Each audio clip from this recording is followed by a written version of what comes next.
Hello everyone, आज हम बात करने वाले हैं ट्रोल मूवी की, जो कि अभी 2022 में रिलीज हुई है। कहानी स्टार्ट करने से पहले आप लोग सब्सक्राइब बटन को दबा दीजिए। दोस्तों, स्टार्टिंग में हमें नोरा नाम की लड़की को दिखाते हैं, जो कि अपने पिता के साथ में क्लाइंबिंग करने आई होती है, जहां वो दोनों एक पहाड़ पे चढ़ते हैं और टोबाइस सामने वाले पहाड़ की कहानी बताता है। वो बताता है 13 ट्रोल शादी में आए थे और उन्हें जश्न मनाते मनाते सुबह हो गया, जिससे उन पे सूरज की रोशनी पड़ी और वो पत्थर के बन गए, जिससे ये पहाड़ बना है। तो उस पे नोरा कहती है, हाँ ये कहानी मैं बहुत बार सुन चुकी हूँ। जिसके बाद हमें 20 साल बाद का सीन दिखाते हैं और अब नोरा एक पैलियोंटोलॉजिस्ट होती है, जो कि बहुत पुराने जानवर या क्रीचर के बारे में रिसर्च करते हैं, और वो भी नॉर्वे में अटलांटिक कोस्ट के पास में खुदाई कर रही होती है, लेकिन उन्हें अभी तक कुछ भी नहीं मिला होता है। तो नोरा की टीम अब खुदाई रोकने को कहती है, क्योंकि वो 6 महीने से खुदाई कर रहे थे और उन्हें कुछ नहीं मिला था। लेकिन वो खुदाई रोकने की बात कर ही रहे होते हैं कि तभी नोरा को एक पुरानी हड्डी मिल जाती है। इसके बाद हमें एक माउंटेन को दिखाते हैं, जिसे कुछ लोग तोड़ रहे होते हैं, लेकिन वहीं कुछ लोग उस चीज का विरोध कर रहे होते हैं, लेकिन कर्मचारी फिर भी उसको ब्लास्ट कर देते हैं। इसके बाद में वो लोग अंदर जाते हैं तो उन्हें अंदर किसी तरह की बहुत खतरनाक सी आवाज आती है और वो पहाड़ गिरने लगता है, जिसमें दब के काफी लोग मर जाते हैं। जिसके बाद हमें नॉर्वे की आर्मी हेडक्वार्टर को दिखाते हैं, जहां उन लोगों को पता लग जाता है कि माउंटेन में कुछ हुआ है। तो वो लोग अपने कुछ फाइटर प्लेन वहां भेजते हैं और फिर सुरक्षा मंत्री इस चीज के बारे में पीएम को बताते हैं। हालांकि उन्हें ये नहीं पता होता है कि वहाँ क्या हुआ है। तो पीएम अपने एडवाइजर एंड्रियास से कहती हैं, ऐसे लोगों को बुलाओ जिन्हें इसके बारे में पता हो, जो लोग इसके बारे में पता कर सके। जिसके बाद हमें फिर से नोरा को दिखाते हैं। वो लोग अपनी खोज का सेलिब्रेशन कर रहे होते हैं और तभी वहाँ पर एक हेलीकॉप्टर आ जाता है, जिसमें से एक फौजी आकर नोरा को बताता है उसे नॉर्वे की राजधानी ओस्लो में उनके साथ चलना होगा। और ओस्लो पहुंचकर नोरा की मुलाकात एंड्रियास से होती है। तो वो एंड्रियास से पूछती है उसे यहाँ क्यों बुलाया गया है, जिसपे एंड्रियास उससे कहता है ये एक टॉप सीक्रेट है, आपको अभी पता लग जाएगा। और टॉप सीक्रेट वाली बात नोरा बहुत टाइम से सुन रही थी, इसलिए उसका ये बात सुनकर मूड खराब हो जाता है। तो वो उससे थोड़ा तेज आवाज में पूछ रही होती है और वो एक रूम में पहुंच जाते हैं, जहाँ एक मीटिंग चल रही होती है। तो सारे लोग चुप हो जाते हैं और नोरा भी देखकर चुप हो जाती है, क्योंकि वहाँ पर बहुत सारे बड़े बड़े लोग बैठे होते हैं। वहाँ पर देश के जनरल, सुरक्षा मंत्री, पीएम और बहुत सारे ऑफिसर बैठे होते हैं। तो नोरा भी वहाँ जाकर बैठ जाती है। जिसके बाद में वो लोग फिर से आपस में बात करने लगते हैं और कुछ इमेजेस भी देख रहे होते हैं, जिसके थ्रू नोरा को पता लगता है कि यहाँ क्या हुआ है और उसे क्यों बुलाया गया है। वहाँ बैठे हुए ऑफिसर अपने साइंटिफिक रीजन दे रहे होते हैं। तो नोरा कहती है, क्या यहाँ मजाक चल रहा है? तो पीएम उससे कहती है, तुम्हें ये मजाक लग रहा है? तो उस पे नोरा कहती है, आप में से किसी को भी ये निशान पैरों के नहीं लग रहे हैं? तो वो लोग उसकी हंसी उड़ाते हुए पूछते हैं, अगर ये पैरों के निशान है तो ये भी बता दो ये इतना बड़ा इंसान या जानवर कौन है। और तभी एक सिगरेट नाम की हैकर अंदर एक वीडियो लेकर आती है, जो कि एंड्रियास की दोस्त भी होती है। तो वो लोग जब उस वीडियो को देखते हैं तो उसमें उन्हें एक बहुत बड़े से मॉन्स्टर की झलक दिखती है, लेकिन वहाँ बैठे हुए ऑफिसर फिर भी इस बात को मानने के लिए तैयार नहीं होते हैं, ये कोई बड़ा मॉन्स्टर है। तो उस पर नोरा कहती है, यहाँ बैठ के पता नहीं लगेगा ये क्या है, हमें फील्ड में जाके चेक करना होगा, पता लगाना होगा ये क्या चीज है। तो पीएम इसके लिए परमिशन दे देती है और वो लोग एक ऐसी जगह जाते हैं जहां जल्दी में ही एक घटना हुई होती है। तो जब वो लोग उस जगह के पास पहुंचते हैं तो उन्हें हेलीकॉप्टर में से वहां एक बहुत बड़ा सा पैर का निशान दिखता है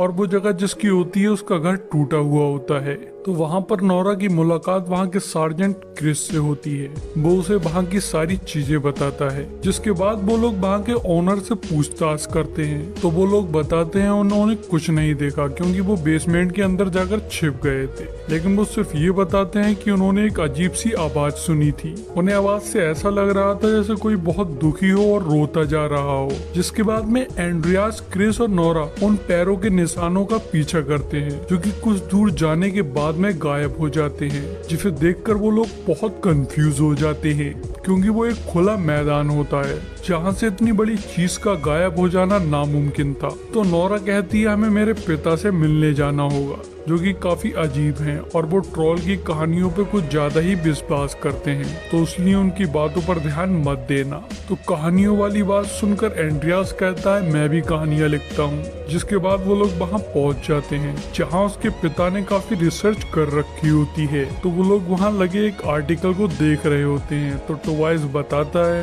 1943 में पहाड़ों से कुछ निकला था, लेकिन उसे साबित करना बहुत मुश्किल है क्योंकि उसके सारे सबूत मिटा दिए गए हैं। तो नोरा कहती है आज भी पहाड़ों से कुछ निकला है, और फिर वो लोग टोबाइस को वो वीडियो दिखाते हैं और कहते हैं हमने पैरों के निशानों का पीछा किया था, लेकिन हमें वहाँ कुछ भी नहीं मिला। और नोरा उससे पूछती है कि आप हमारी मदद कर सकते हैं। टोबाइस कहता है ये ट्रोल है, जिसे सुनकर क्रिस और एंड्रियास थोड़े हैरान हो जाते हैं। और नोरा उनसे कहती है कोई कहानी की बकवास मुझे नहीं सुनना है, अगर कोई साइंटिफिक रीजन बता सकते हो तो बताओ, नहीं तो मैं जा रही हूँ। जिसपे टोबाइस कहता है अब से 1000 साल पहले ट्रोल ह्यूमन की तरह नॉर्वे में नॉर्मली घूमा करते थे। तो नोरा कहती है अगर वो थे तो हमें उसके बारे में क्यों नहीं पता है, आपके अलावा और किसी को भी इस बारे में क्यों नहीं पता है, और हमें आज तक उनकी कोई भी हड्डी क्यों नहीं मिली या उनके वजूद का कोई भी प्रूफ हमें आज तक क्यों नहीं मिल पाया है, जिससे हम पता लगा सकते थे कि वो क्यों विलुप्त हुए हैं। तो उस पर टोबाइस कहता है वो क्रिश्चियनिटी की वजह से विलुप्त हुए हैं, और बात उनके वजूद की रही तो मैं उसे साबित करने के बहुत करीब था, लेकिन उन लोगों ने मुझे पागल करार दे दिया, और उन्हीं लोगों ने सारे सबूतों को छुपा के रखा है और सारी सच्चाई को कहानियों में बदल दिया। जिसके बाद वो उन लोगों से उस जगह जाने को कहता है और वो लोग उसके आखिरी फुटप्रिंट के पास में पहुंच जाते हैं। तो टोबाइस वहाँ की मिट्टी सूंघ कर देखता है, जिसपे नोरा कहती है यहाँ कुछ नहीं है, मैं पहले ही सब कुछ चेक कर चुकी हूँ। और तभी अचानक से उनके पीछे वाला पत्थर हिलने लगता है और एक आँख खुलती है। तो वो उसे देखकर हेलीकॉप्टर पर भागकर बैठ जाते हैं, और तभी वो ट्रोल खड़ा होकर उन पे चिल्लाने लगता है। तो वो लोग उसकी लाइव टेलीकास्ट हेडक्वार्टर में करते हैं, जिसे देखकर वहाँ सारे लोग बहुत हैरान हो जाते हैं, और उसके बाद में वो लोग बेस पे पहुंच जाते हैं। तो टोबाइस उसे एक ट्रोल कह रहा होता है, लेकिन वो लोग उसे ट्रोल मानने के लिए तैयार नहीं होते हैं, वो उसे सिर्फ एक मॉन्स्टर मान रहे होते हैं।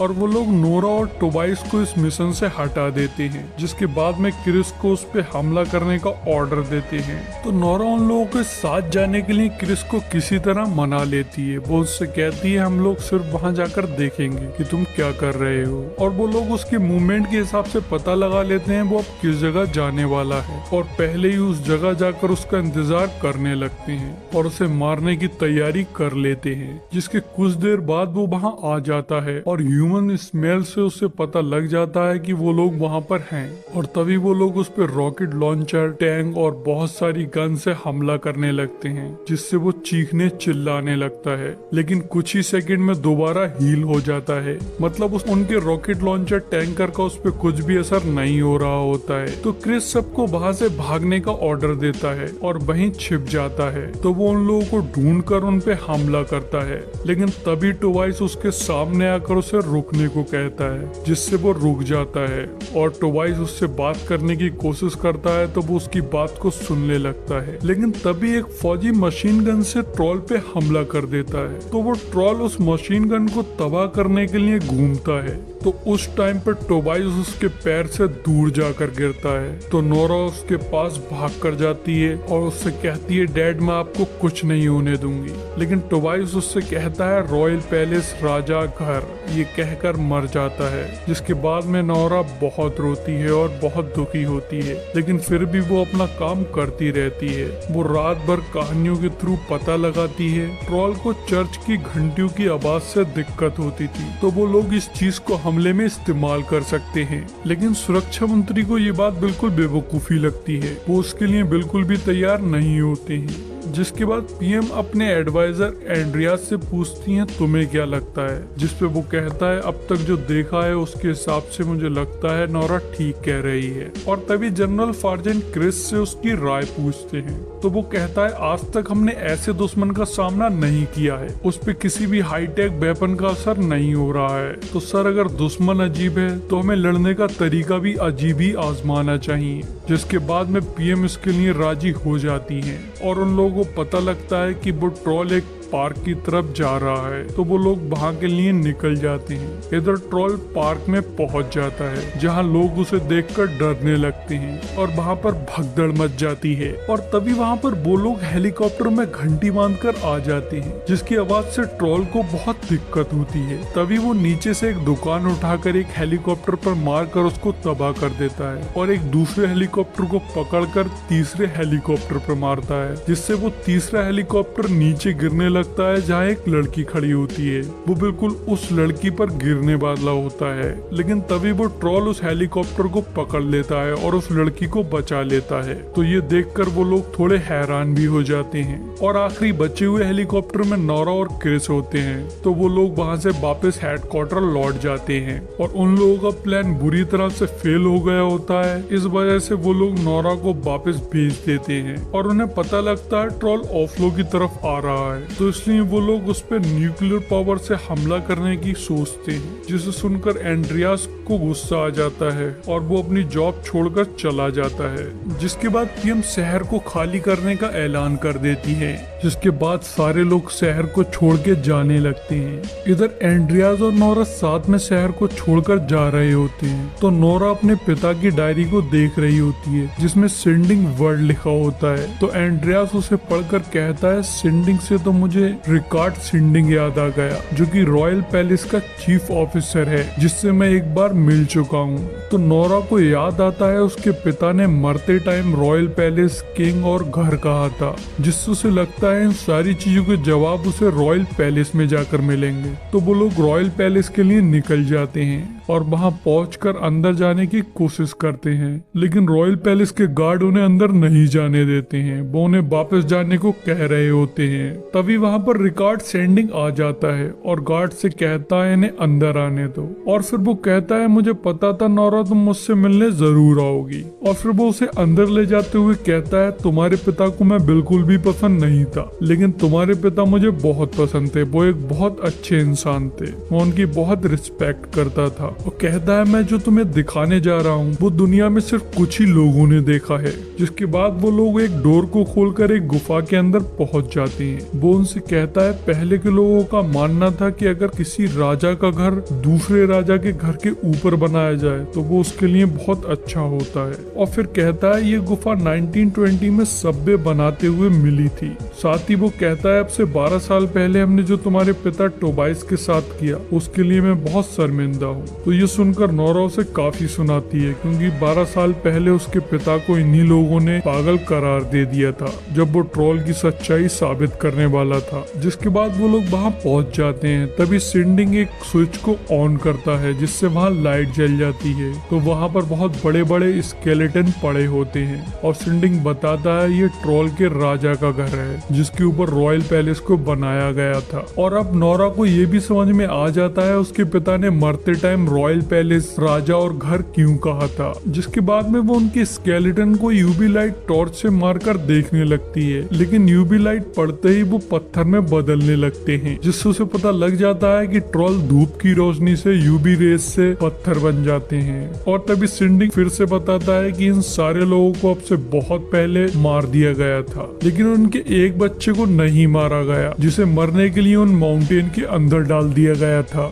ये सुनकर नोरा समझ जाती है वो ट्रॉल अपने घर अपनी फैमिली से मिलने आ रहा है। तो उसके दिमाग में एक आइडिया आता है। वो रॉयल पैलेस से एक गाड़ी लेती है और क्रिस को कॉल कर उसकी मदद मांगती है। वो लोग पास के स्टेडियम में मिलने का डिसाइड करते हैं, जहाँ क्रिस कुछ सामान लेकर आने वाला होता है। और इधर नोरा रॉयल पैलेस के गार्ड की मदद से एक ट्रॉल की खोपड़ी को अपनी कार पर रख लेती है। इधर आर्मी जनरल और सुरक्षा मंत्री ओस्लो पर मिसाइल गिराने जा रहे होते हैं, जिसके लिए फाइटर जेट उड़ जाता है। तो एंड्रियास के पास में सिगरेट की कॉल आती है। वो उसे सारी बात बताती है, जिसपे एंड्रियास उससे कहता है तुम जेट के सिस्टम को हैक कर लो, जिससे हमें टाइम मिल सके। तो सिगरेट उसके सिस्टम को हैक करने में लग जाती है। और इधर क्रिस के कहने पर उसकी पूरी टीम गवर्नमेंट के ऑर्डर को ना मानकर उसकी मदद करने के लिए आ जाती है। वो लोग स्टेडियम में बहुत सारी बड़ी बड़ी यूवी लाइट लेकर आए होते हैं और उसे वहाँ पर सेट करने लगते हैं। तभी हमें नोरा को दिखाते हैं। नोरा ट्रॉल की खोपड़ी लेकर ट्रॉल के सामने पहुंच जाती है।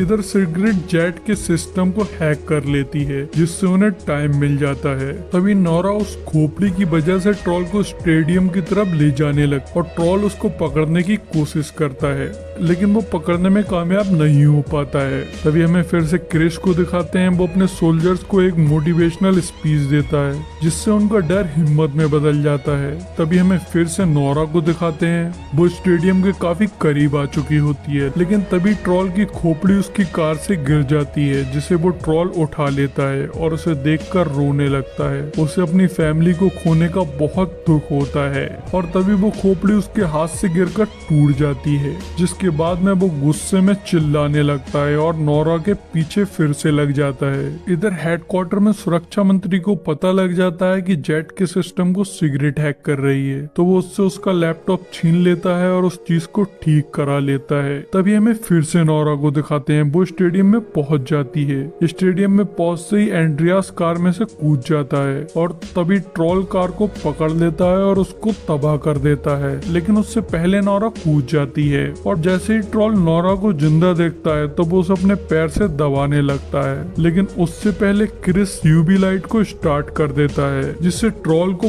बहुत दिक्कत होती है। उसकी पूरी बॉडी जलने लगती है और इधर जेट भी ट्रॉल के करीब आ जाता है, लेकिन वो जनरल और मंत्री को बताता है कि ट्रॉल के आसपास लोग हैं, तो जनरल मिशन को अबॉर्ट करने को कहते हैं, लेकिन सुरक्षा मंत्री फिर भी मिसाइल छोड़ने को कह रहे होते हैं और वो बहुत ज्यादा जबरिया कर रहे होते हैं। तो सिगरेट वहाँ पर आकर उसे एक पंच में बेहोश कर देती है, जिसपे जनरल सिगरेट से कुछ नहीं कहते हैं और मिशन अबॉर्ट हो जाता है। फिर हमें ट्रॉल को दिखाते हैं। ट्रॉल को यूवी लाइट से बहुत दर्द हो रहा होता है, वो दर्द के मारे चिल्ला रहा होता है।